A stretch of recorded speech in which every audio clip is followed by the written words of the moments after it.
Leads. Oh my God, who doesn't love them? I say that because a lot of agents are really struggling to build a real estate business through lead gen.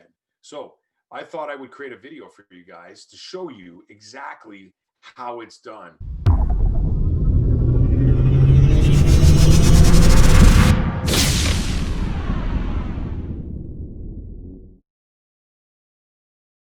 All right, guys, before we get started, I really would love and appreciate if you guys could subscribe and click the bell, because if you click the bell, you'll get notified when new content becomes available to you. So please subscribe, click the bell, and also during the course of this, I'd really appreciate it if you could pause and take some notes because there's some good stuff here. So let's get right into it. Leads, lead gen, prospecting. You know, we have a saying in our company, and it goes something like this: if you're not prospecting, you're unemployed. Pretty powerful stuff, eh? Our job as real estate agents is not showing houses.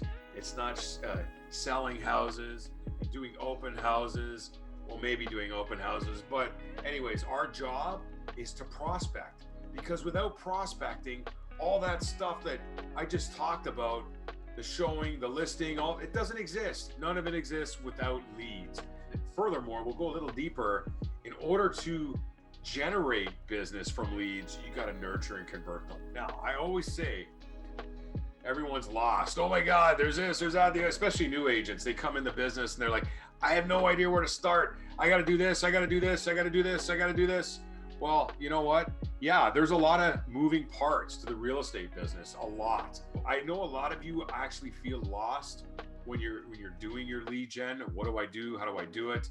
Wouldn't it be nice if you had systems set up so that your phone rang rather than you picking up the phone? I mean, picking up the phone and prospecting is definitely one of the main buckets we talk about with the real estate business. I think a lot of agents, they feel lost, like they don't know what's going on. They have like, I don't know where to start. I just need direction. I need systems. When you go to make your calls, whatever it is you're doing with calls, whether it's prospecting, cold calls, warm calls, sphere, etc., it's very important to have a good mindset. And I say this because your mindset affects the person you're talking to. If you just got hung up on before and you're all mad and you took it personal, yeah, that kind of sucks. But you can't take that mad personal mindset into the next conversation you're going to have, because it's going to come through and you're not going to be your best. I always talk about having a good mindset, guys. It's huge. You got to have a good mindset. And one of the things I do to get my mindset really, really powerful during this time, I always meditate just before I'm about to do something like this, just to get myself into state. The other thing I do that's very powerful is I have a vision board. A lot of us learn by looking at stuff like photographs, videos like this one. I always learn by both ways. I read a lot and I also have a vision board. My vision board has all material, financial, and personal development stuff on there. But it's also a place for me where I put words like separation, words like calm, words like breathe. Those are scattered throughout my vision board, and they're pretty powerful because you can get into a really interesting time when you talk to some of these people in your mind and you're struggling and it's exhausting, and that vision board's there to remind you to keep moving forward. It's awesome. Let's talk about a couple of our buckets here. There's a bunch, but we'll get into them. Number one, there's the dreaded cold call. Yeah, the dreaded cold call. Who loves doing cold calls? I know lots of people do, and lots of people love them, and they spend hours and hours and hours making cold calls. I've never made a cold call in my life. I do very well without them. Could I make cold calls? Yeah, I think I'd be good at it. I have scripts. I teach cold calling. I've never made cold calls. I just don't do it, and I don't do it because there's no excuse. It's not because I don't want to. It's just I'm really, really busy with other stuff for me to cold call at this stage in my career. If I was a new agent 2-3 years in the business, oh, absolutely, I would be hammering the phones. You got to look at ways to get business any way you want. You can. So I would be hammering the phones. Warm calls. Warm calls are another good place to start, guys. These are people that know, like, and trust you, somebody that's given you their information. So if you're running a campaign online, you have somebody give you their email address, their phone number, they should be expecting a phone call from you guys. Come on, right away. As soon as it comes in, pick up the phone. Hey, how's it going? Don't be afraid to feel eager. I always say this, you didn't have them to begin with. So if you lose them, you lose them. They're not going to get upset by you calling right away when they give you their information. In fact, if I was the other person, I would be impressed. It shows you're on the ball. One of the other things I do, especially this time of year, October, November, December, is I do video CMAs. Tease up my 2021, 2022, whatever year it is, 2020, it tees up the next year. One of the other things I do that's really important, guys, is video CMAs. And what video CMAs are is up-to-date video market analysis for your property. With COVID, you're not really doing this in person anymore. So I preload everything on my computer. I do Google Earth, zoom down to their house. All the comparables are up. We look at everything. I go through market stats, anything that is particular to their area, new developments that might be going up, something. What you'll find with these video CMAs is they will spark conversations. And what I mean by that is this. You might send a video market analysis to somebody who bought their house a few years back. I mean, you're doing this every year. And all of a sudden they realize that they've got $700,000 worth of equity in their house. They didn't know that before, but they know it now because you've told them. The good thing about that is they might not know, and by knowing, they might want a house with an extra bedroom and an extra garage. And in order to do that, that means they got to sell and they got to buy. Boom. The beauty about the video CMAs is it gets your sphere of people you've already sold houses to, it gets them thinking. And once they start thinking, the phone starts ringing, they start calling you. Having said that, you are going to follow up with every video CMA that you send out and see if they received it, and so on and so forth. Open houses are huge, guys. Open house is something that we teach in our group. Basically, the average Joe that does an open house will be like, hey, come on in, sign the register, take a look around, let me know if you have any questions. No, that doesn't work.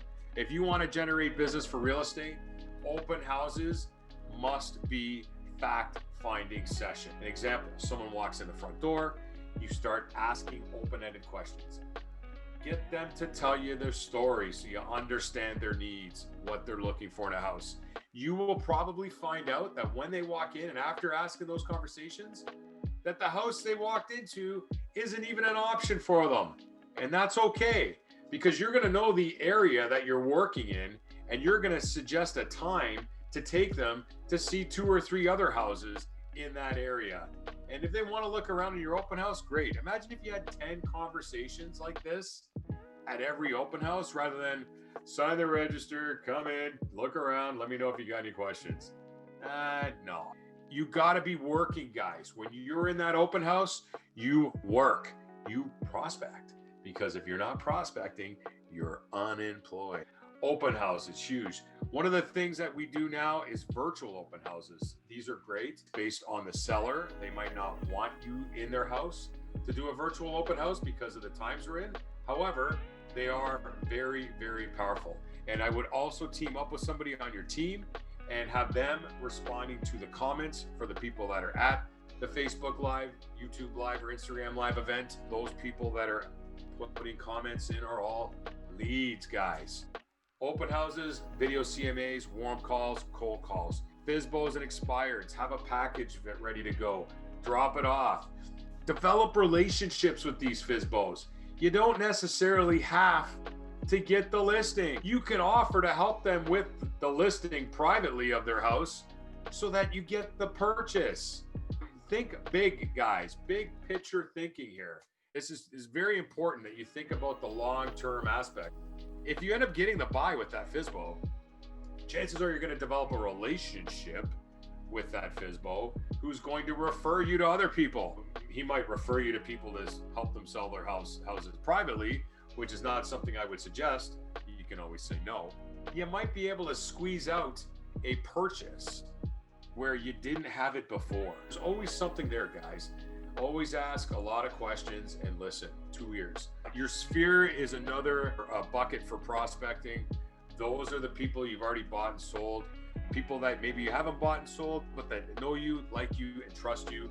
These are people who are going to refer you. These are phone calls that you have with people that are not about real estate. You call them up, you want to know how the family's doing, how's the pets doing, how's school, sports, blah, blah, blah, any vacations. And then they will ask you, hey, how's the real estate business? And you're going to ask them, well, that depends. Are you looking to buy, sell, or invest? And based on those three things, that's going to give you the roadmap for that conversation. It's going to be, oh, well, you know what? We were actually thinking about selling, or we got some money from an inheritance, or we got a big bonus and we're looking at investing and maybe buying something pre-construction. Those are all important things to talk about with your sphere after they've talked about everything. If they don't ask you how the real estate business is going, you don't need to bring it up because they know what you do and they're going to ask you. Trust me, you don't need to bring it up. Social media is a really big component for any realtor. Everything. A business partner of mine out in Calgary, Sean Getty, he does about 100 ends a year. He does 80% of his business through social media. Isn't that crazy? It's legit. Like, he's the 15th highest ranked social media guy in the province of Alberta, which is nuts. And he's been in the business for 19 months. Pretty spectacular. Anyways, we do this thing called the Blitz. It's pretty awesome. It's 8 15-minute segments on different things you do on social to connect with people, to get followers, to start conversations in your DMs, to just start building relationships and trust with people you don't know to try to get business. They'll see and like your stuff and so on and so forth. Social media is huge. You can just go onto your Facebook chat and type in, hey, what's going on? How you guys been? In 20 different people's chats, and you are going to be busy for 2 hours having conversations, just like on the phone. And then they're going to ask you, how's real estate going? And you're going to say, it depends. Are you looking to buy, sell, or invest? Right? Door knocking is also a pretty amazing thing, guys. I always suggest when you door knock that you knock on the door, you take a couple of steps back, and you kind of look like you're about to walk the other way. And when you're there, you always have 3 of the most recent solds with you printed off and your business card stapled to it. Door hangers, all that stuff, they don't work. So it'd be knock, knock, knock. You're sitting there, you're looking away, someone answers, oh, hey, how's it going? Good, how are you? Good. Oh, I'm just in the area. I thought I'd stop by, blah, blah, blah. You get the conversation going. You leave that stuff with them. Now, because of the times we're in, door knocking is not a huge thing that we're going to be, I guess, doing, because someone might chase you off the front porch. Door knocking is definitely a good way for you to farm an area that you want to work in. A charity event is something you should do every year. It should be about the charity, not you or your brand, even though you and your brand are going to be there. The way to do this is you have everybody that's coming to the charity register. So they got to give you their email address, their phone number, and their name, obviously. And once they register, it then takes them to a thank you page, and you're thanking them and this and the other. Now, depending on what you use for a CRM, that should all go into your CRM. And when it does, you can organize it and categorize it for the event. And that way, when everything's said and done, you can send them photos, how much money you raised, and so on and so forth. So guys, do a charity event. Partners, this is really important, guys. Anybody you do business with on your real estate business, plumbers, electricians, drywallers, contractors, mortgage brokers, roofers, door guys, garage door guys, anybody, make a list. Those are all huge referral sources for you. I get so much business from guys I do business with. Never mind people I've already sold houses to. I have one contractor in specific. He referred me $7.5 million worth of sales this year. And he also purchased himself $1.5 million worth of inventory and pre-construction. He's a contractor. I have never sold his house or anything like that. He does work for me. I refer him to people. He refers me back. Contractors are a big deal, guys. The other thing is you want to align yourself with other agents. Other agents are a good source. So here's an example.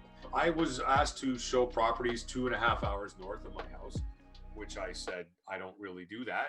I don't know the area, and I don't think it would be fair for you to buy a $1.5 million property with my services on an area that I know nothing about. I mean, I gladly take the commission check, but that's not who I am. I have connections and have partnered with people in all different areas around the north of where I am. And as a result, if any of my clients want to look up there, we have an arrangement. An arrangement is a split set up. So I know that these guys who are on my team are representing me up north with my clients. I have great comfort in that, and I've done a lot of business with that. The last thing I want to talk about, there's a couple here. Obviously, your CRM is a major thing. If you do not have one, you must get a CRM. It is the heart of your business.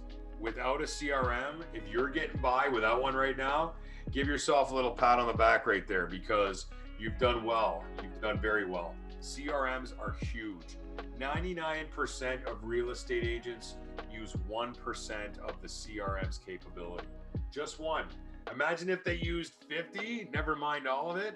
I actually use a specific CRM. I won't mention it here because I don't want you to think I'm affiliated in any way. My CRM does generate landing pages, website. It has its own website, which has an IDX plugin, which generates leads. It's got a number of third-party add-ons in its marketplace for Facebook and Google AdWords campaigns and everything, you name it. The other thing I want to talk to you about is Facebook and Google AdWords.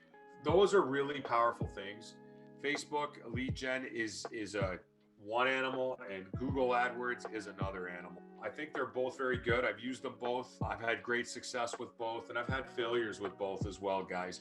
It's really important that you test and retest with your marketing online, because you're not going to hit a home run out of the park on day one. You might get lucky, maybe, but that's very slim.